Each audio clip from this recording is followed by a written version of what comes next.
Hey everyone, if you've already installed TreeSize free but aren't sure how to actually use it, you're in the right place. In this complete guide, I'll show you how to scan your drives, identify what's taking up the most space, and navigate the results like a pro. So let's dive in. First, open TreeSize free from your desktop or the Windows Start menu. For the most accurate scan, it's a good idea to run the program as administrator. That allows TreeSize to access protected system folders that a normal scan might skip.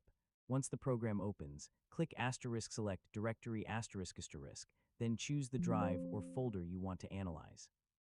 Most people start with their main ***C drive ***, but you can scan any internal drive, external drive, or even a specific folder. The scan begins automatically after you make your selection. After the scan finishes, you'll see your folders listed from largest to smallest. Yeah, this makes it really easy to spot what's using the most storage. Click the arrows next to any folder to expand it and keep drilling down until you find the files or folders taking up the most space.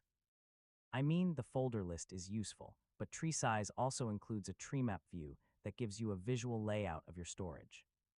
Larger blocks represent larger folders or files, making it much easier to identify space hogs at a glance. You can also enable the Details view if you'd like to see individual files and additional information. Now that you've found the biggest folders, you can decide what to remove. Just be careful not to delete Windows system folders or files you don't recognize.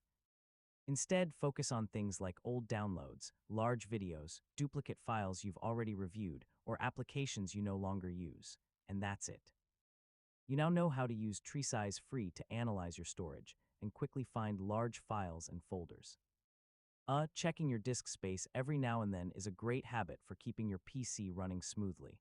Thanks for watching, and I'll see you in the next tutorial.